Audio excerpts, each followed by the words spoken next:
Hey guys, welcome back to my channel. My name is Lauren and this channel is all about remote work, location independence, and helping you travel the world as much as you want, whenever you want, once Corona is over, of course.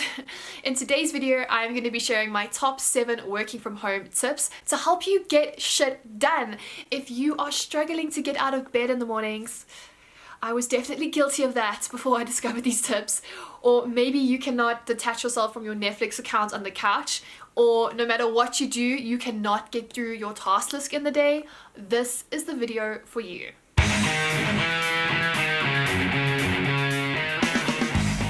There is a reason why so many people are obsessed with morning routines. Some of the world's most successful people like Oprah and Elon Musk all swear by a morning routine.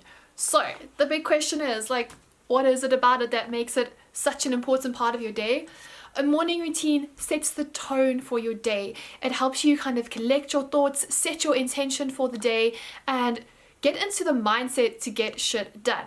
So you only need to be setting aside as little as 10 to 30 minutes each day to be able to start reaping the benefits of forming solid habits and setting the tone for your day.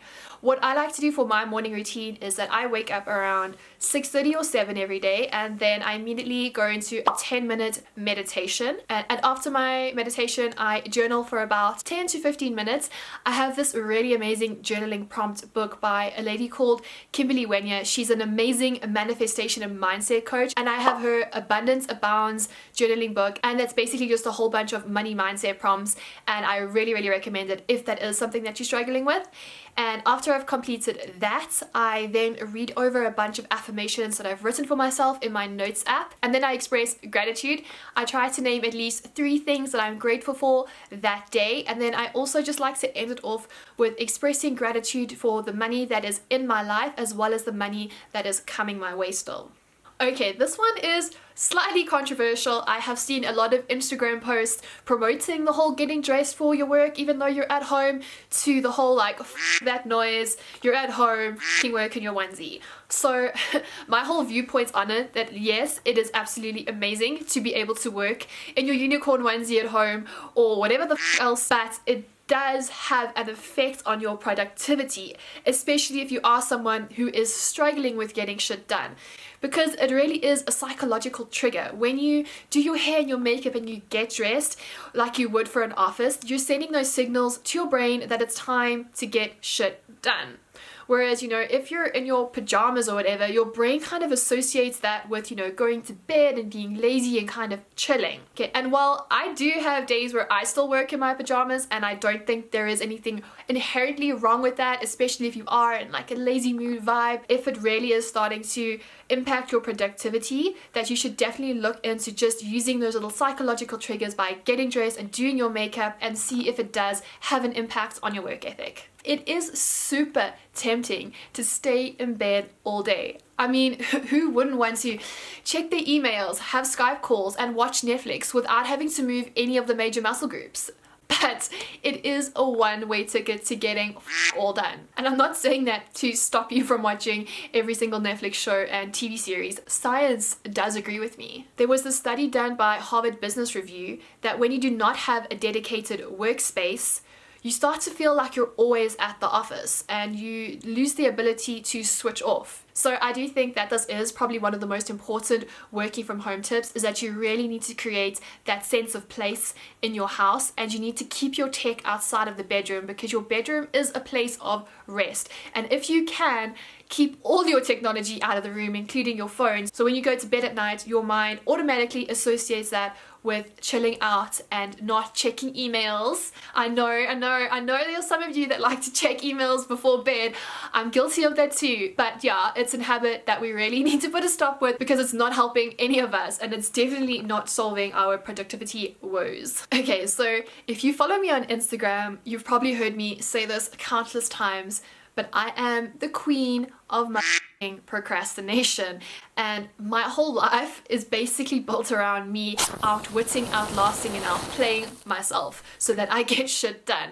And one of the biggest things that has helped in the last 2 years is actually using a planner. And it's like such a basic, like, duh, you know, you should use a planner, but it's something that I never really did, and it's completely changed my life and how I work at home. So this is the planner that I'm currently using. It's from Dreamy Moons, and it's absolutely stunning. 12 out of 10 would recommend. But this is not the only planner that I use. I make sure that I not only write my daily tasks inside here, but I also have a whole Asana list that I also use, so that I don't really have an excuse for not getting something done. Because what I found I was doing when I was just using this book is that I was writing down a task and then not opening the book for some whatever reason, and then forgetting to do something really important. So by having it on my computer, which I am definitely on most of the day, and I have my daily task list tab open the whole time, it helps me avoid not doing work by mistake or on purpose, whichever one it is.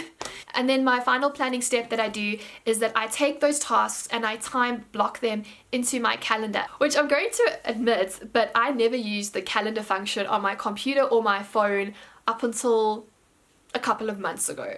I learned this whole calendar time blocking thing from my business coach, Erin May Henry, and it's completely changed my life yet again. I know that sounds really corny, but it's true, because I now know exactly how long it takes me to do each task, and I know how much work I can fit into a single day, so I'm not feeling overwhelmed. And also it stops me from procrastinating by spending more time on a task than I should, because that's also something that I noticed I was doing, because I love creating Pinterest pins, and I can spend hours doing that. But realistically, I have other shit that I have to do, and I can't spend hours creating pins. So by time blocking it in my calendar and only giving myself 30 minutes or an hour to create pins, I'm being that much more productive. When you work from home, it's easy to fall into that trap of not taking breaks. You know, blink and suddenly it's lunchtime, blink again and suddenly it's 10 p.m. at night and you're scrounging around in your kitchen trying to put together some semblance of a dinner. So if you are one of those people, and I was definitely guilty of this, who does not take regular breaks from the computer and get up and do other things, then you really need to schedule in your breaks into your calendar. And scrolling through Instagram is not taking a break. You need to make sure that you are getting up, moving your body, and detaching yourself from tech for a little bit. So some of the ways that I take breaks is that I get up and make myself either a cup of coffee. I like to make myself a cup of coffee or a cup of tea, and my favorites at the moment are peppermint and mint. I go play with my cats outside, or I do some exercise, or reading a book. I'm currently reading Tony Robbins' Unleash the Giant Within. Or you can go make a snack. This is probably definitely my favorite thing to do, and I am definitely part of the crowd of people that has gained some quarantine weight because of all the snacking that I've been doing. There have been so many studies that have shown that listening to the right music helps you stay in the zone. So what music should you be listening to while working from home? Well, it all depends on the task that you're doing. For repetitive tasks, you should listen to upbeat music. For creativity, you should avoid songs that have lyrics that you understand. And if you find music distracting, like me, you should try listening to binaural beats. This is something that I've been doing over the last couple of months, maybe even a year now, and it really has changed the way that I work. There are a bunch of free playlists on YouTube from these amazing creators, and they break them down into categories like binaural beats for creativity, for sleep, for focus, for anxiety. It's really amazing, and you should definitely check it out. I will link to a few of my favorites in the description below. This next tip completely blew the socks off my feet when I first heard about it. If you are struggling with your productivity and none of the above tips are really helping, it could be that you are working at the wrong time of day. Now, obviously, not all of us are blessed enough to be able to work when we want, but if you are part of the group that has a flexible schedule and your boss is not too picky about when you are doing your work, I would definitely recommend using an app like Rescue Time so that you can collect data on when you are your most productive. So once you've used an app like Rescue Time, you can start scheduling your tasks around your energy levels. For example, I write my best articles in the morning, so if I have an article due, I will usually schedule from 9 to 11 for writing that article, because when I try write in the later afternoon, my energy levels are a lot more depleted and I really struggle to be creative. And in the afternoons, usually between 1:30 to 3, I usually schedule in my admin tasks like sending invoices or replying to emails, because those are low energy tasks. So if you've enjoyed these working from home tips, be sure to hit that bell button somewhere around here and subscribe, because in my next video I'm going to be sharing my top 3 tips for writing the perfect pitch. This is a video that's perfect for freelancers or anyone really who relies on clients as a way to make their money. And in the meantime, if you want to learn more about remote work and what it's like to be a top-rated freelancer on Upwork, be sure to check out these 2 videos right over here, and I'll see you in my next video. Cheers, guys!